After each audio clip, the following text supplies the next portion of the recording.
Yes, I have the day off, so it's nice to sit by the fire and enjoy the cold weather and think about what your passions Beautiful. are. Think about God. Yes. Right? So tell everyone who you are and what you do, and you have 25 minutes to just brag about yourself. Oh, I And hope you can ask me some. I was hoping you were going to ask me some I questions. am going to ask you questions for Okay. sure. For sure. That's going to happen automatically. I sent to you the list of everything I do, and I feel like I was sending you 2 or 3 pages. It's all good. I want to know all the things, everything. Right? So I started out with just being an energy healer. um, Mhm. through the modality of One Light Healing Touch. Now, I've done other trainings. I have 5 different Reikis. I've done Chiron, which is a really cool modality out of Australia. Healing, just an incredible modality. But the one that spoke to me really and brought everything together was the One Light Healing Touch. And due to that training, I became an instructor Mhm. with them because it just spoke to my heart so much. And I love teaching. Before I on this road to growth, I used to be a teacher. I taught pre-K, Mhm. and then I worked with autistic children. So I have a teaching background. Mhm. Um, and that's where my passion lies. So that's the thing I like to do the most is teach people how to do all of this for themselves. You can Mhm. come to me and you can get a healing, and I love being able to do that. But I want you to have the tools that move you forward in your own life with practicing them. So that's always my goal is the betterment of people's body, minds, and spirits, right? When you walk away, you're like, Absolutely. oh, that felt so good. Okay, I want to know more. How do I do that? And the energy path was where I went first. And then in 2015, I lost my husband. I didn't Mm. lose him, he transitioned. He passed away, and it put me in a downward spiral. And it was through kinesiology and energy work that I was able to embrace, find love for that missing part of my life. And Mhm. that drove me into becoming a death doula. I also have a nursing background. I'm a former LPN. And so I was already doing healings for people, just didn't realize. Mhm. And I went and got trained in how to help in a bigger way. So I became a death doula. So I help transition from one realm into the next. And a Mhm. lot of people say, "Oh, how do you do that?" Oh, you're so great, but you don't understand. It's me that receives all the gifts. I'm like, it is such an honor to sit there and hold someone's hand as they and just have advocated for everything to be they want the way they wanted it to be as they left. And that's Mhm. basically the job of a doula is advocating for the patient, for the client. What is a beautiful day? I spoke at Georgia Southern about 4 months ago, and I always little meditation of thinking about, it's always going to happen to us, but are you prepared for it? Have you thought about what the last 3 days of your life are going to be like? Have you thought about Mhm. 24 hours? Okay, now you only have an hour left on this planet. What's around you? Who's there? Is there music? Like, beautiful death. What does that look like for you? And it's something Mhm. we can all at least focus a little bit of attention on because it's inevitable. It's happening to us, whether we like it or not. We will leave this earth someday. Yep. And being prepared and talking about it, Western culture places a big fear around death, where Mhm. in Eastern teachings, it's embraced, it's love. You're going on and going to be there to protect them and guide them on the way if you're still here in this earthly realm. And it's, again, just such a beautiful, beautiful experience getting to sit bedside with someone as they transition. I also help in that area. I also DNR, your will, all of those things. And then I help people create a legacy, something to leave behind to remember them by. And then creating a ritual around the death itself, which can look like something I'll share is I do a bottle blessing for people. So as the I put water that's been blessed with whatever their favorite crystal color is, with whatever smell they really, really enjoyed. I'll add that essential oil to it. And then as they go through fears and worries or thoughts of things that they want for the future, to bless themselves, but they can add their good energy to the bottle of, I really hope my daughter marries a beautiful man, and that energy can be sent into the water, right? And then the ritual would be that after the person passes, you have that water, everybody gets a little vial of it, and whenever you're missing that person or you want to connect to them, you just and put it on your forehead and your heart and connect to that. So you use it throughout the, and then at the year, everybody can refill, right? So it's a beautiful ritual created around celebrating a death and not looking at it as the end, because it's really not. It's a beginning, a new beginning for that soul. So yeah. That's beautiful. Well, Tina And Jackson says, my condolences to passing of your husband. I feel the same way too. thank you. Absolutely. Tina, you're actually going to be up next after Teresa. Just wanted to let you know, because I don't know if you got my text message, but that level of strength that you have within you is so remarkable to me, because losing a loved one, especially a person, your partner that you were with in this life, was just like, how were you able to manage through that emotionally and mentally and spiritually? Well, I didn't at first. I mentioned a downward spiral. I turned to alcohol and just wallowed in my grief for a good year, to the point that it started destroying my body. And died twice. And that was a Wait a big minute. awakening. Wait. You died twice? Twice? Yes. Yes. I died Yeah. almost one time and you died twice. Yes. Girl. Yep. And again, it's so, people say condolences, but his death turned out to be the biggest. I'm 10 years on the other side, so I'm able to sit here and see everything that and the way that it took place.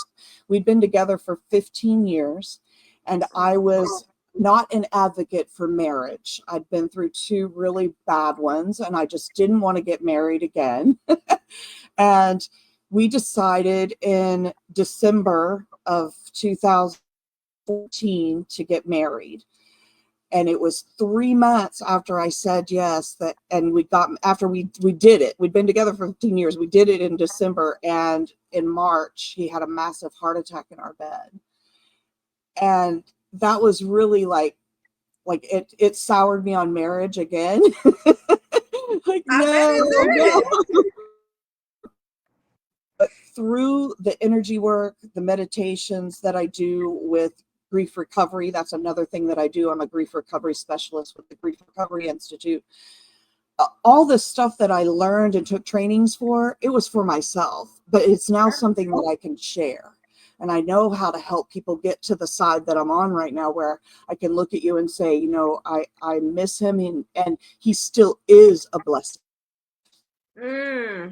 It's the reason that I moved the way I moved in this world. It's the reason that I'm here helping others, is due to his transition, his advancement as a soul, right? So yeah, all of those things came together to make me who I am, and able to help others through struggles that can seem unimaginable, right? Yeah.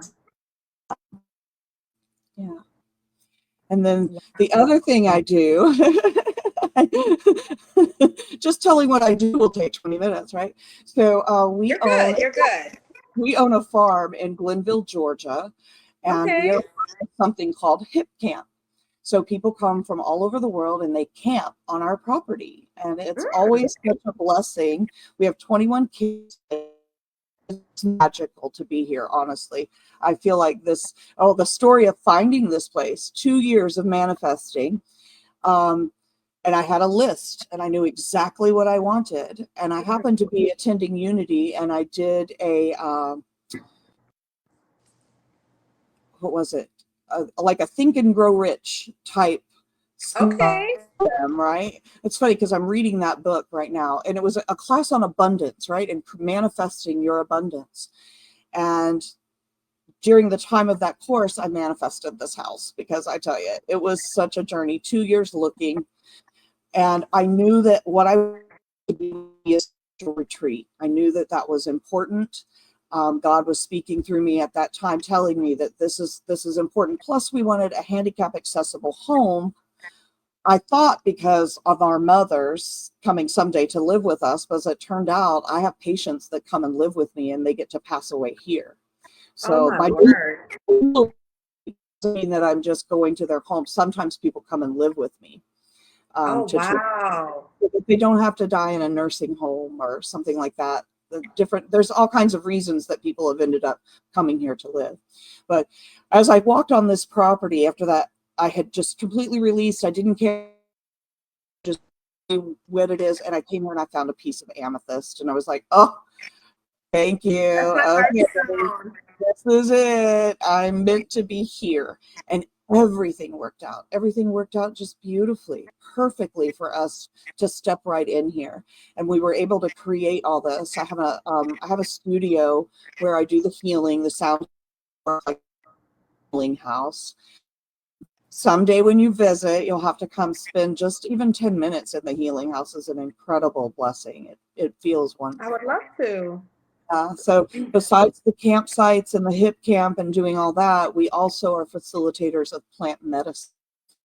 Let's talk about that.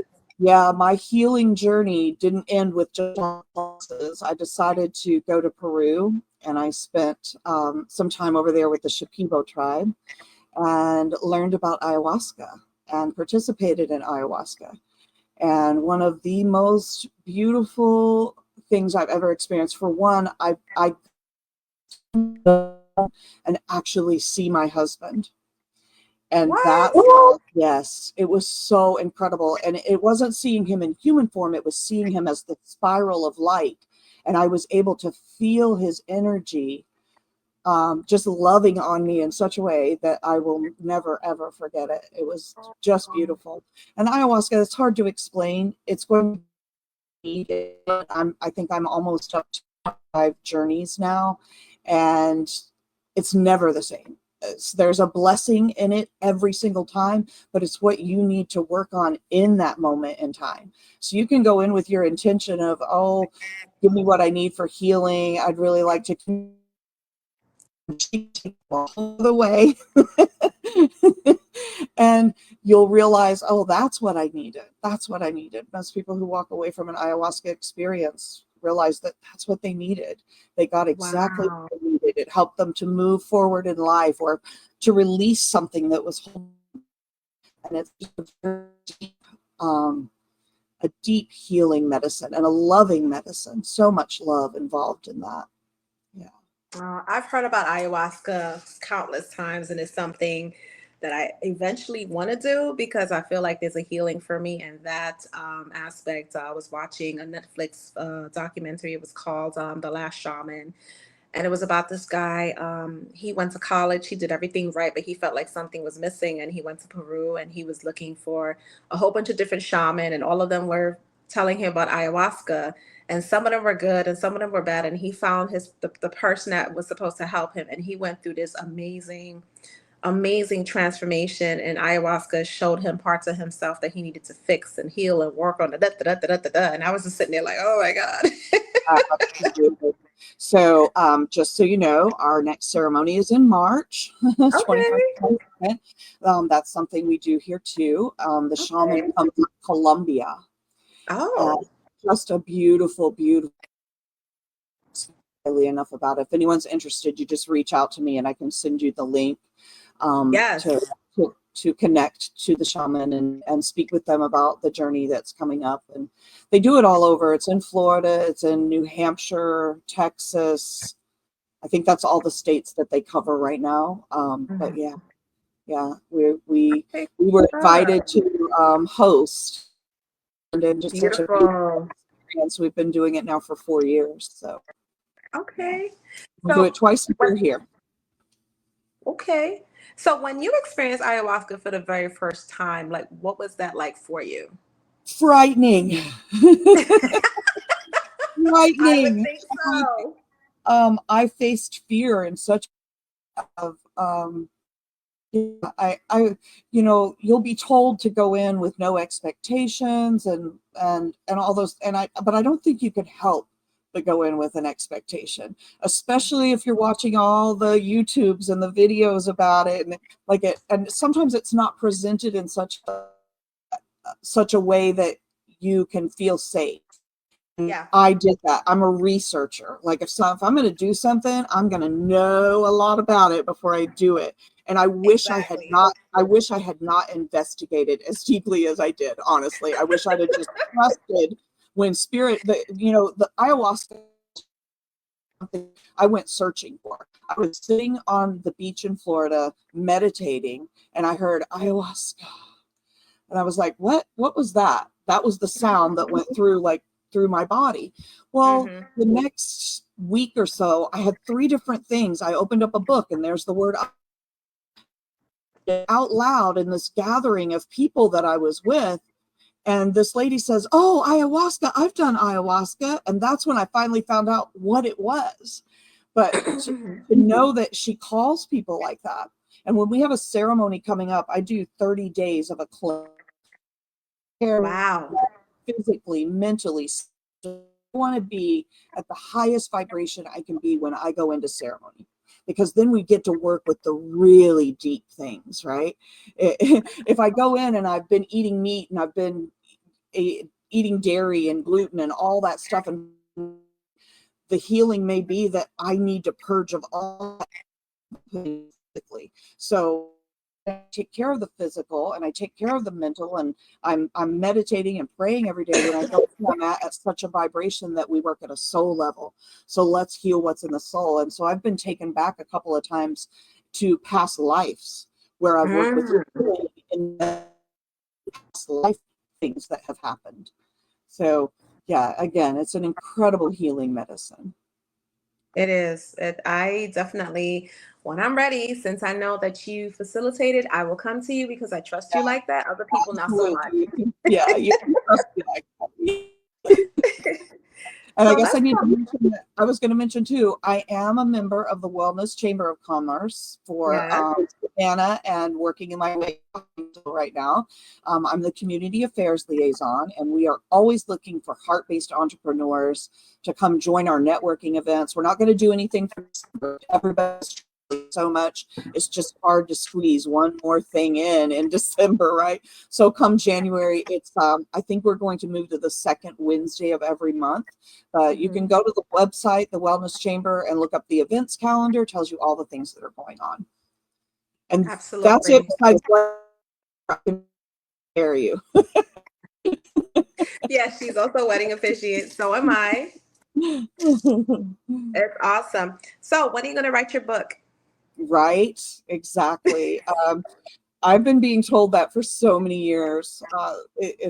Yeah, I know it's going to happen. I'm not there yet because I'm still working on cultivating other collaborations right now.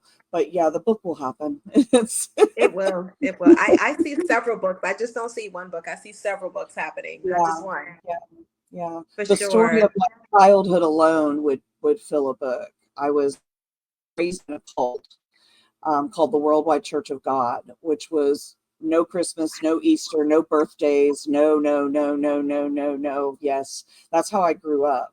And the the first time I thought I was going to die, I was 6 years old, and I thought I was going to die because I snuck downstairs on the Day of Atonement and I ate a cookie.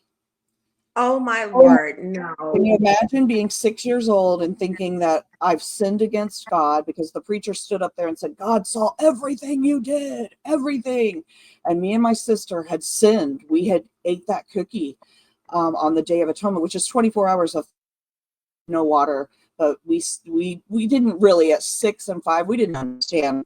But as long as you could say it was to know that you can't live without God, which is they program that in you, right? So as soon as you're able to say that, you participate in it.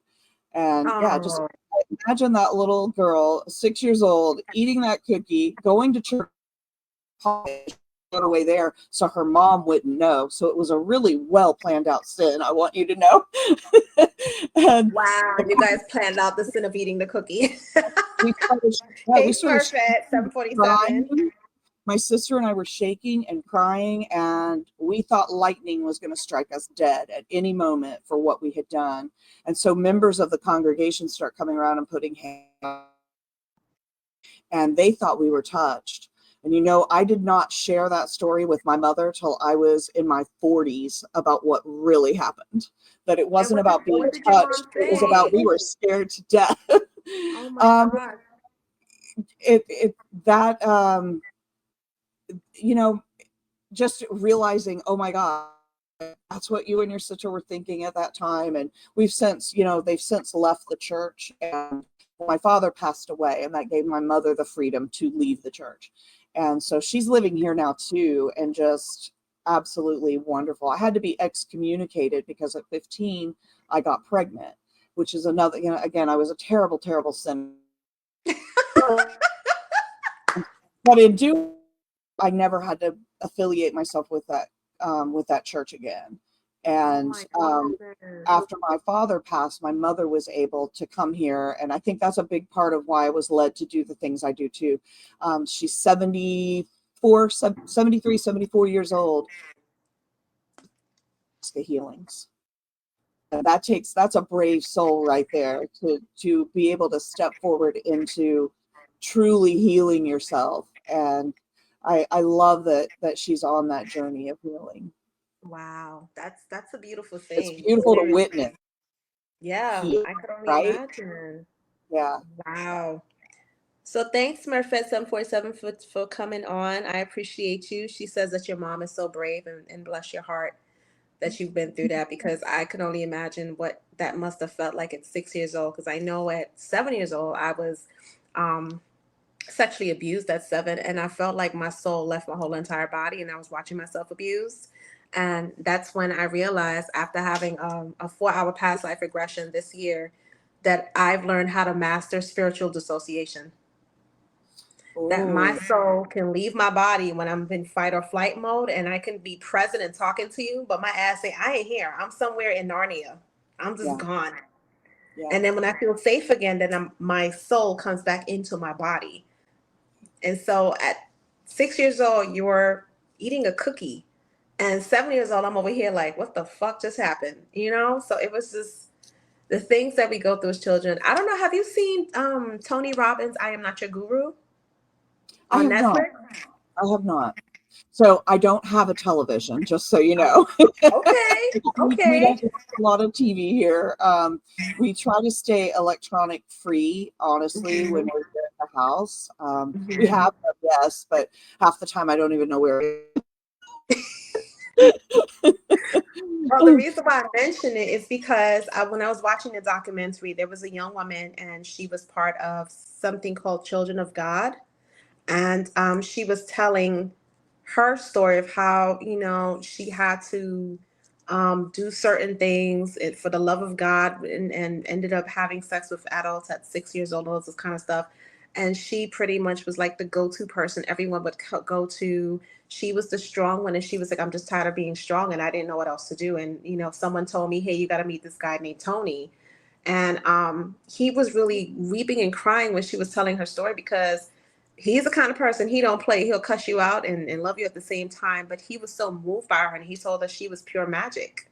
For her to be that strong and so loving, even after what happened to her. And he pretty much took her under his wing and connected her with someone that pretty much taught her how to be just like how he is, like a coach and a speaker, and so on and so on and so forth. But her story was so compelling, and I was just sitting there like, holy shit, holy shit. Like, that's the only word that I could think of when I was listening to her story and to hear your story. It's just incredible that you're able to do the things that you do and have the servant's heart that you have to still love people. And I say that about myself too, going through, molestation from like 7 to 14 off and on, to still have a heart to want to help people. And, they say that healers are the ones that have the most traumatic experiences in life. And we are still here trying to like, oh, let me help this one. And let me hold space for that one. And some days I don't want to fucking hold space for no damn body. I'll tell you a book that helped me so much. Everything I went through, there was a time angry, Mm-hmm. right? Just totally angry with him. But there's a book called Legacy of the Heart, The Spiritual Advantages of a Really Hard Childhood. That book changed my life for sure. In working with forgiveness of all the things, because that experience you shared, that's also part of my story. Another reason why I have terrible things and I'm told to love God. Things don't make sense. Even as a child, it doesn't make sense, but you also know that you have to obey during those times, right? Or you're conditioned and programmed to do it, because you don't want things to be worse. And things are huge to have put a child through, huge things. But that book helped me work through all of that. Through again, the forgiveness was the biggest thing for me. And it wasn't about that what they did is ever going to be forgotten or acceptable in any way self, so that I could be here today doing what I'm doing and helping others. And also at a place where I can relate in such a deep way to just about every story anyone shares. I'm like, yeah, oh, I had that happen. Oh, yep. I had that too. Divorces, molestation, rape. Yeah, To me, almost so dying. Here, almost dying. All those things happen so I could be here to help the next person when And they're ready to come out. I'm here, and I can help you. I understand, and I feel the same way too with everything that I've been through in my life. I feel like I am the vessel and the conduit to say, okay, I've been through this. I know exactly what you're going through. These are the steps that I took to help myself. This is how I can assist you, and so on and so forth. And you're not It's alone. not You're that not I by can know exactly what you're going through. I think that's Yep. an unhelpful statement to someone. I can relate to it, but your experience and the way that you took it in has everything to do with who you are as a person. The way I took it in may have been totally different, even though we experienced the same thing. Yeah, absolutely. So actually just being that safe place for people to be authentic with who they truly are. And maybe you don't know. That's something I help you discover that. Who are you at your core, right? Absolutely. So much more than that. Absolutely. I have a tattoo on my rib cage and it says fearlessly authentic. And when I got it, I almost passed the hell out because that shit hurt as a motherfucker. So I have this one. Okay. And that says the pain you feel today will be the. Wow. Yeah, that's my reminder, because that's exactly what all this has done. It has given me a power far greater than I ever knew I could hold within me. Absolutely. So Coach Dare says, so glad you were redirected to the real spiritual life and away from the church. Me too. Just get pregnant, SmartFed 747 says, such trauma, but such beauty in both your hearts. It's what we're here to do. Absolutely. Absolutely. So do you have any like special offers for the holidays that you want to share with everybody or anything like that that's going on? So throughout the year, weekly, I do something called a release stress workshop. And I know that at this time of year, there's a lot more stress going on. It's only $11. You just send me an email that you want to join. Dates available. I don't have them in front of me, but every single week I give that workshop. And it's different every week because I don't record it. It's never something I'm going to record. It's for me as much as it is for other people. And it's teaching tools and techniques through sound work, breath work, visualization, meditation, movement, and sacred ceremony to let go of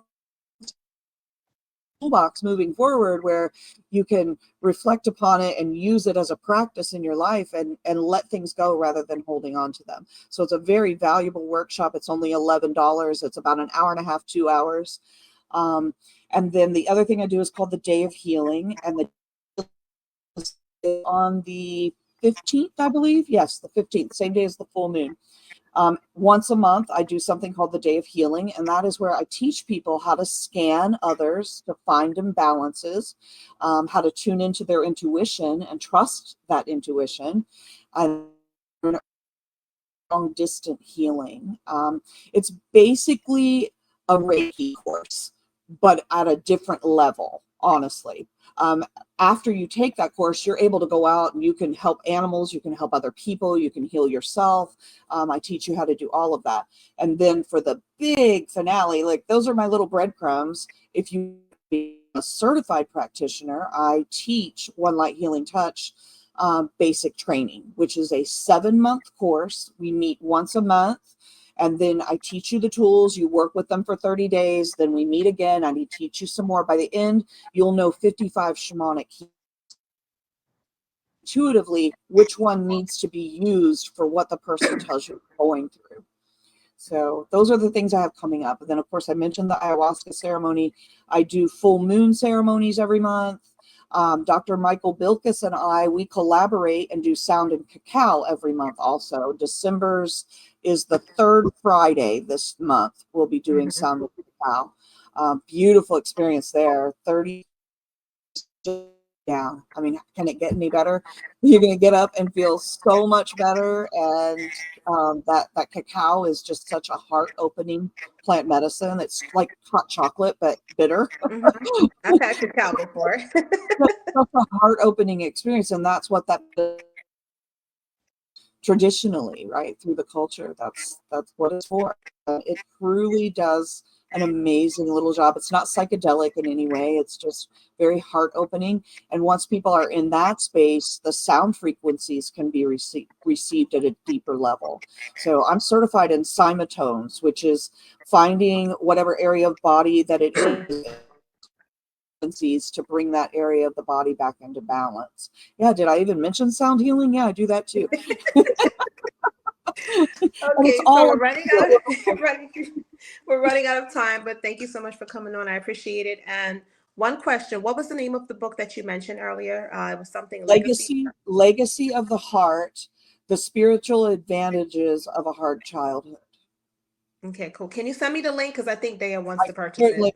I certainly will. It's absolutely just feel free to reach out and talk to me about it, because it was something I had to call people and share. Oh my God, you know what? It's one of those kind of books. So yeah.